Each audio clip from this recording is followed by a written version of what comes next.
Wenn du als Einzelunternehmer auswandern möchtest, beziehungsweise als digitaler Nomade unterwegs sein willst, dann stellt sich natürlich die Frage, was mache ich mit der steuerlichen Ansässigkeit? Und genau damit wollen wir uns einmal in diesem Video befassen und dir 20 Länder vorstellen, die sich als besonders steuergünstig hervortun. 20 Länder weltweit und das insbesondere in Kombination mit einer amerikanischen LLC.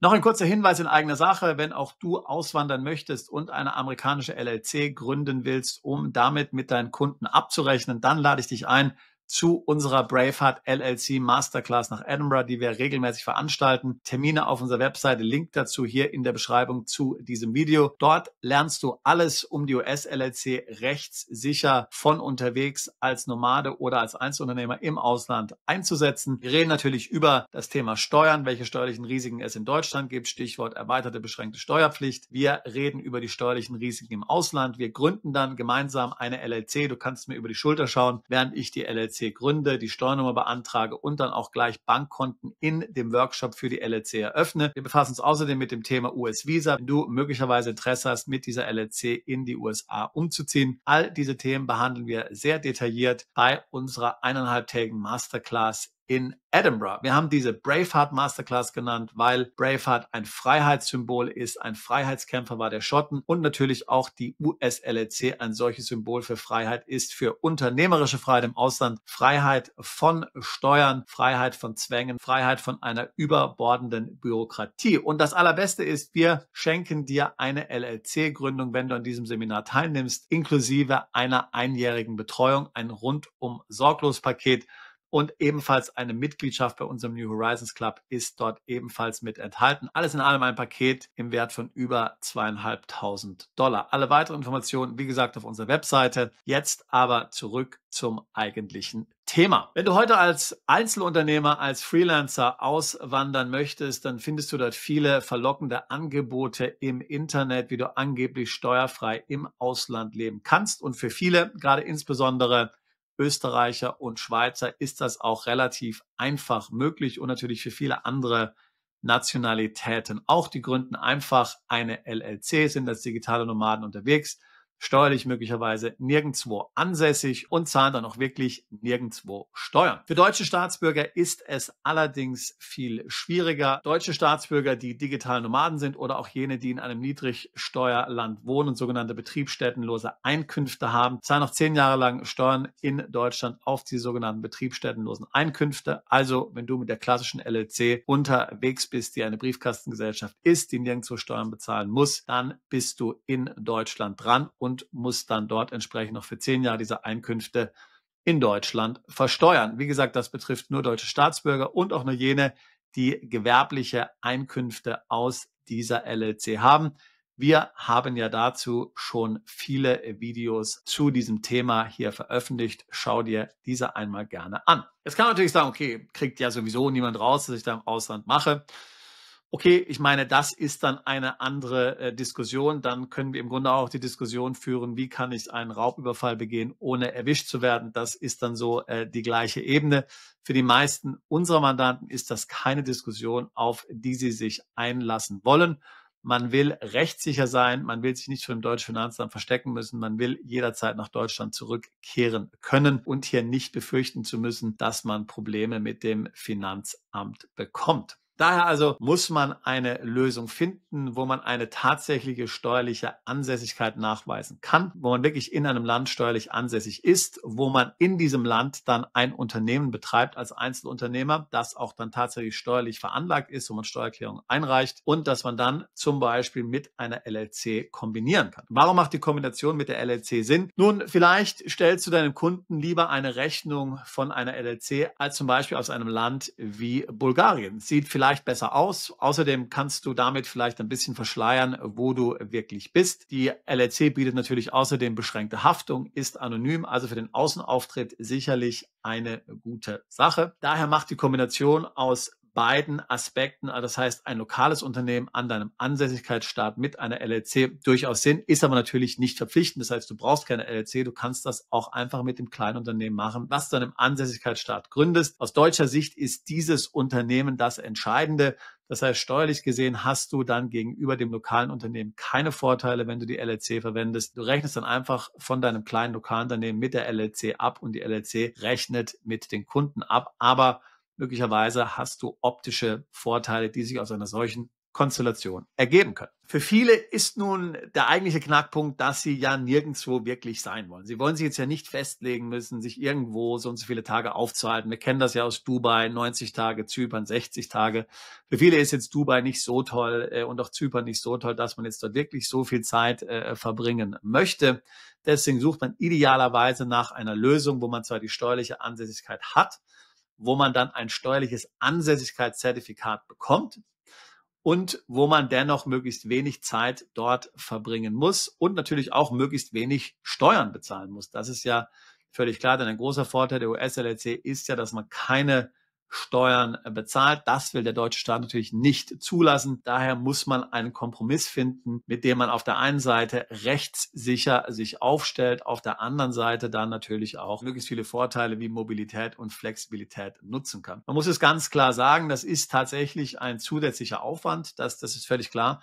Das ist mir auch klar. Aber du fragst ja nach einer steuerlich korrekten Lösung. Und die Lösung, die wir dir hier vorstellen, das ist eben das, was aus deutscher Sicht legal ist. Und das willst du ja auch von mir hören. Es macht jetzt ja keinen Sinn, wenn ich dir jetzt sagen würde, naja, probier es halt einfach aus. Interessiert ja sowieso niemanden. Wie gesagt, in meiner Liste haben wir dir 20 Länder vorgestellt. Ich habe zu dieser Liste übrigens auch einen Artikel geschrieben, diesmal auf Englisch und diesmal auf meinem persönlichen Blog. Da kannst du auch mal gerne reinschauen. Das ist, wie gesagt, Englisch und nicht Deutsch. Unsere anderen Webseiten sind ja alle auf Deutsch. Ich will dir kurz mal den Artikel hier anzeigen. 20 best places for freelancers to pay low tax and actually be tax resident. Ja, also das heißt also Länder, wo man wenig Steuern bezahlt, aber tatsächlich natürlich auch steuerlich ansässig ist. Das heißt, wo man dann auch ein steuerliches Ansässigkeitszertifikat bekommt von dem Staat, welcher diese steuerliche Ansässigkeit bestätigt. Ein Zertifikat, das man möglicherweise benötigt bei anderen Staaten, wie zum Beispiel beim Deutschen Finanzamt oder auch bei Banken und zum Teil auch von Kunden. Also wir haben zum Teil Mandanten, da wollen deren Kunden wissen, dass sie irgendwo steuerlich ansässig sind. Daher ist dieses steuerliche Ansässigkeitszertifikat zum Teil wichtig. Nicht alle brauchen es, vielfach.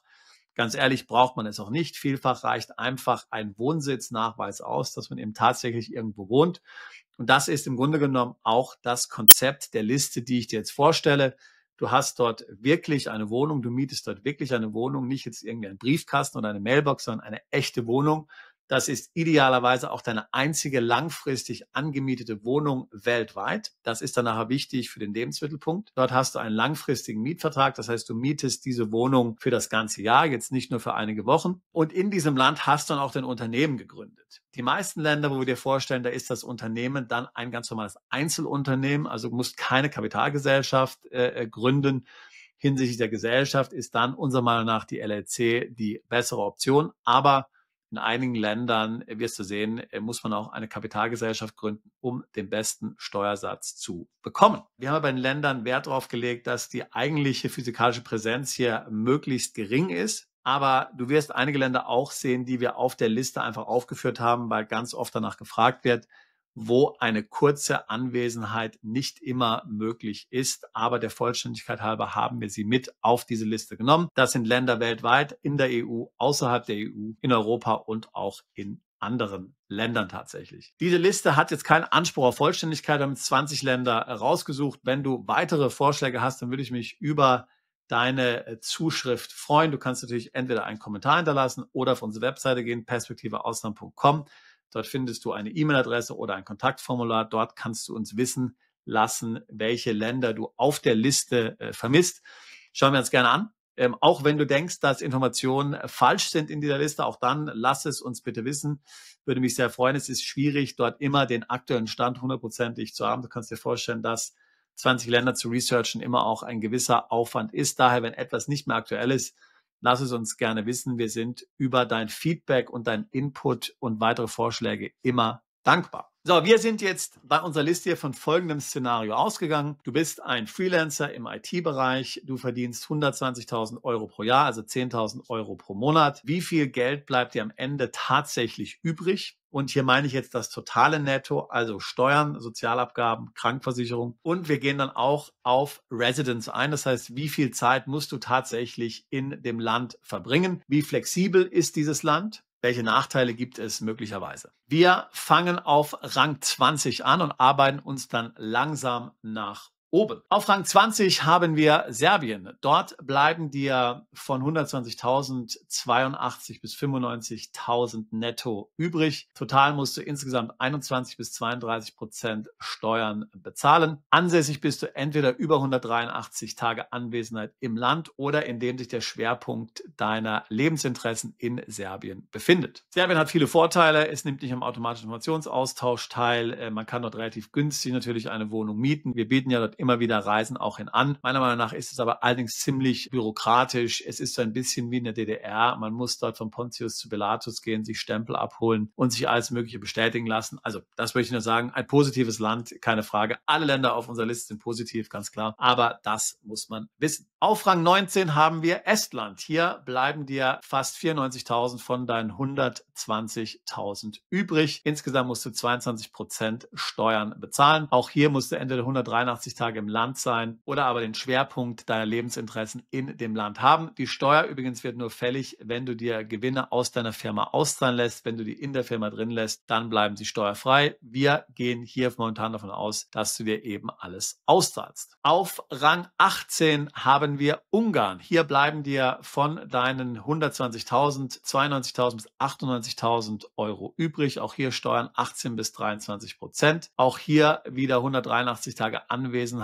notwendig oder der Schwerpunkt deiner Lebensinteressen muss sich in Ungarn befinden. Also das heißt, deine Firma muss dort sein und dein Wohnsitz muss dort sein. Idealerweise der einzige Wohnsitz, den du weltweit hast, zumindest der einzige langfristig eingerichtete Wohnsitz. Meiner Erfahrung nach mit Ungarn relativ kompliziert. Du brauchst auf jeden Fall einen Steuerberater. Du musst dir verschiedene Steuern eben abführen. Das Ganze klingt auf dem Papier ganz gut, ist aber dann in der Realität doch auch ziemlich kompliziert.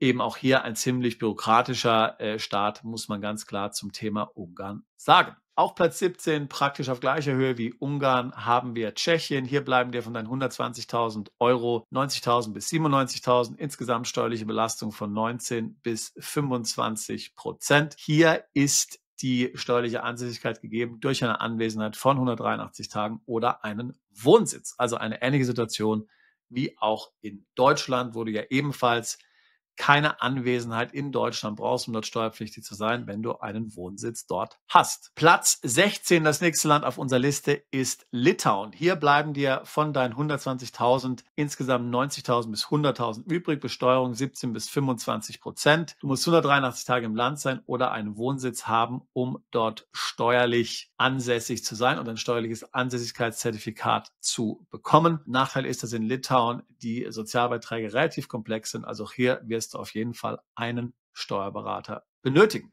Das nächste Land in unserer Liste ist Hongkong. Hier bleiben dir von deinen 120.000 Euro 104.000 bis 107.000 übrig. Hier musst du also mit 11 bis 13% Steuern rechnen und dann auch einigen Sozialabgaben. Wie gesagt, wir gehen davon aus, dass du ja in Hongkong ansässig bist, ja, also nicht hier Offshore-Einkommen hast. Offshore-Einkommen ist natürlich steuerfrei in Hongkong, aber wir gehen hier davon aus, dass du dort ansässig bist und entsprechend natürlich darauf Steuern bezahlst. Vorteil ist, in Hongkong gibt es das Konzept der steuerlichen Ansässigkeit im Grunde genommen nicht. Das heißt, du musst dort keine Tage anwesend sein. Du zahlst einfach Steuern auf das, was einen Bezug zu Hongkong hat. Wie viele Tage du dort bist, spielt keine Rolle. Auf Rang 14 haben wir Italien, und zwar Italien in Kombination mit dem sogenannten Impatriati Tax Scheme. Da bleiben dir dann von 120.000, 92.000 bis 98.000. Impatriati heißt, dass du in den ersten 5 Jahren, die du als Ausländer dort in Italien lebst, nur Steuern und Sozialabgaben auf 50% deiner Einkünfte bezahlst. 50% ist steuerfrei.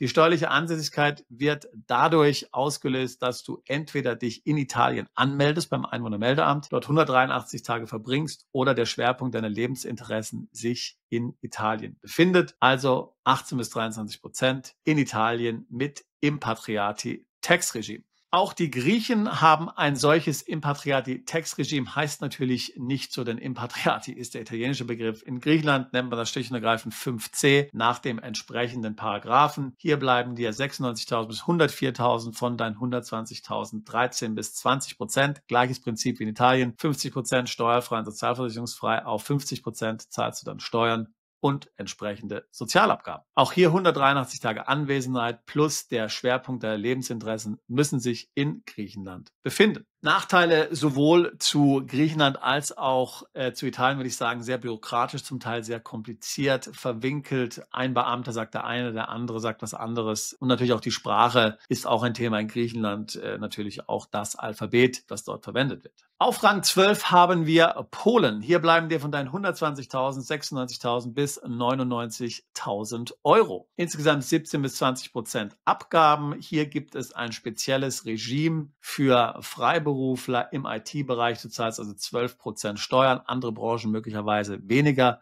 Hinzu kommen noch die Sozialabgaben, sodass wir insgesamt bei 17 bis 20% sind. Auch hinsichtlich Ansässigkeit gilt dort wieder die Tatsache, dass du dort eine Wohnung haben musst oder aber den Schwerpunkt der Lebensinteressen.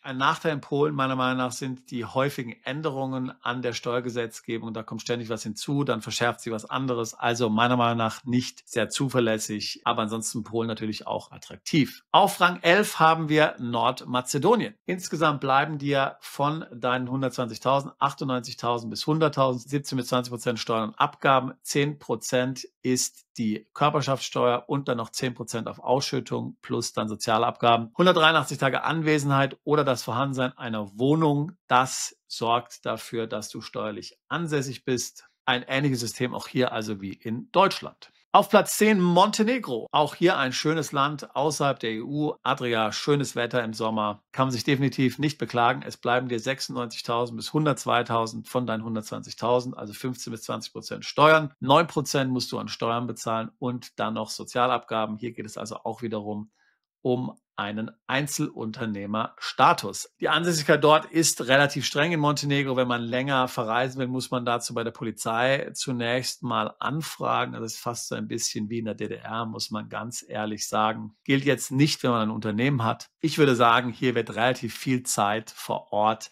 erwartet von dir, vor allen Dingen, wenn du ein steuerliches Ansässigkeitszertifikat haben möchtest. Auf Rang 9 haben wir Zypern. Hier bleiben dir von deinen 120.000, 101.000 übrig. Steuerliche Belastung insgesamt 15,5%. Hier geht man von einer Limited Company aus, 12,5% Körperschaftssteuer und dann noch ein paar Prozent auf die Dividende an Gesundheitsabgabe. 60 Tage deiner Anwesenheitspflicht mit Non-Dom. Platz Nummer 8, Bulgarien. Hier bleiben dir von deinen 120.000, 101.000 insgesamt deine Belastung 15 bis 16%, 10% Steuer, 5% Quellensteuer und dann noch Sozialabgaben. Auch hier ein ähnliches Modell wie Deutschland. Das heißt letztlich, wenn sich der Schwerpunkt deiner Lebensinteressen in Bulgarien befindet, dann bist du dort steuerlich ansässig. Du wirst auf jeden Fall eine Wohnung also brauchen und dein Unternehmen dort anmelden. Auf Platz 7 haben wir Rumänien. Das gilt allerdings nur noch für 2025 und das ist auch ein Land, was wir nur der Vollständigkeit halber hier mit aufgenommen haben. Es bleiben dir netto 100.000 bis 103.000 übrig. Insgesamt ist die steuerliche Belastung 14 bis 17%. Du hast also beim Kleinunternehmen 3% Steuern plus 10% Quellensteuer und dann auch noch die Versicherungen. Das hat sich alles geändert. Man muss tatsächlich sagen, in Rumänien hat sich in den letzten Jahren sehr viel zum Negativen geändert. Hinsichtlich der Steuern kann man im Grunde so ohne weiteres nicht mehr empfehlen. Auf Platz 6 haben wir Slowenien. Wir machen also hier heftig in Osteuropa weiter. Netto bleiben dir von deinen 120.000, 102 bis 103.000 Totalabgaben 14 bis 15%. Ähnliches System wie in Deutschland, was die Ansässigkeit anbelangt. Das heißt, wenn du dort einen Wohnsitz hast oder dich 183 Tage aufhältst, dann giltst du als steuerlich ansässig und bekommst ein steuerliches Ansässigkeitszertifikat. Idealerweise ein Land eigentlich, was bis zu einem Gewinn bzw. Umsatz von 100.000 Euro hier sehr günstig ist. Bei 120.000 wird es schon ungünstiger. je mehr man dann verdient, desto ungünstiger wird es. Auf Platz 5 haben wir Andorra. Hier bleiben dir ebenfalls 101 bis 106.000 insgesamt Abgaben 12 bis 16%, 10% Steuern und dann noch Sozialabgaben und Versicherung 6.000 bis 7.000 Euro im Jahr. Relativ streng die Anwesenheit, die dort verlangt ist, 183 Tage in der Regel oder tatsächlich Schwerpunkt der wirtschaftlichen Interessen. Dann sind es vielleicht 183 Tage, aber es wird immer noch hier eine relativ große Anwesenheit von dir erwartet. Ist natürlich auch kein EU-Land und du musst dann relativ streng darauf achten. Das heißt, hier muss man ein Visum beantragen, eine Aufenthaltsgenehmigung. Das kann manchmal ein ganz schöner Hackmack sein. Auf Platz 4 haben wir Mexiko. Hier bleiben dir von deinen 120.000 ganze 115 bis 116.000. Hier gibt es das sogenannte Risiko-Scheme. Hier bezahlst du Steuern zwischen 1% und 2,5%. Und dann mit den Sozialversicherungen sind es dann insgesamt so 3 bis 4% ungefähr. Damit hast du dann auch die steuerliche Ansässigkeit. Man kann das Ganze kombinieren mit einem weiteren Wohnsitz im Ausland, der nicht in Mexiko ist. Dann sind sämtliche Auslandseinkünfte steuerfrei. Also möglicherweise ein attraktives Modell, wenn du Krypto hast, Aktien und Investmenteinkommen. Auf Platz 3 haben wir Armenien. Ja, ein Land, von dem du vielleicht wenig gehört hast. Totalbesteuerung 1,25%. Es bleiben dir 118.500 Euro von deinen 120.000. Das ist insbesondere für IT-Freelancer 1% Steuer auf den Umsatz ab 2025 und noch ein paar andere Abgaben. Auch hier 183 Tage anwesend sein oder das Zentrum der Lebensinteressen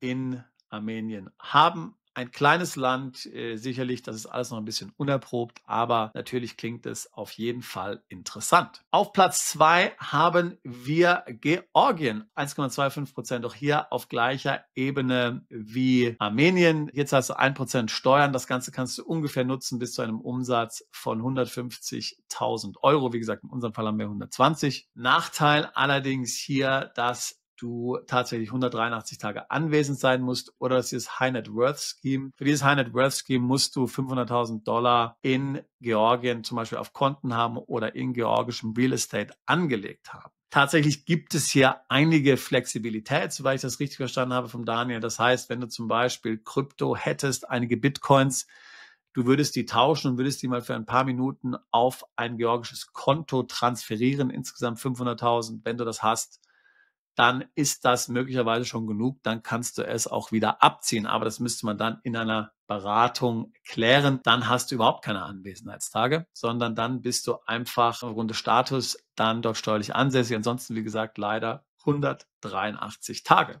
Wenn Georgien Nummer 2 ist, wer ist dann auf Platz 1? Ganz klar natürlich Dubai. Hier gibt es keine Steuern, die du bezahlen musst. Es gibt zwar die neue Körperschaftssteuer in Höhe von 9%, aber bei einem Umsatz von weniger als umgerechnet 750.000 Euro wirst du keine Steuer bezahlen müssen. Das Einzige, was du brauchst, ist ein bisschen Krankenversicherung. Deswegen haben wir hier mal 1 bis 1,5% gerechnet. Insgesamt bleiben dir also 118.000 oder mehr. Steuerliche Anwesenheit mindestens 90 Tage. Das ist ein Nachteil an Dubai und natürlich ein anderer Nachteil sind die hohen Lebenshaltungskosten. Aber ansonsten natürlich in der Balance trotzdem sehr interessant. Vor allen Dingen, wenn man möglicherweise zu zweit vielleicht nach Dubai gehen kann und sich die Kosten dann teilen kann. So, das war sie, unsere Liste der 20 Länder. Wie gesagt, in allen diesen 20 Ländern kannst du ziemlich steuergünstig eine steuerliche Ansässigkeit erreichen, auch durch wenig Anwesenheit, wie wir jetzt gesehen haben. Bist du Unternehmer, Freiberufler oder Investor? Zieht es dich schon lange ins Ausland? Mach heute den ersten konkreten Schritt in eine Zukunft mit mehr Geld und mehr Freiheit. Buche ein Beratungsgespräch mit Sebastian und seinen Kollegen. Unsere Kanzlei unterstützt Mandanten wie dich dabei, deine Steuerlast legal zu reduzieren, Vermögen aufzubauen und zu schützen und deine persönliche Freiheit zu maximieren. Profitiere jetzt von unserem Fachwissen und unserem Netzwerk. Gehe zu mandatierung.com und werde Mandant unserer Kanzlei.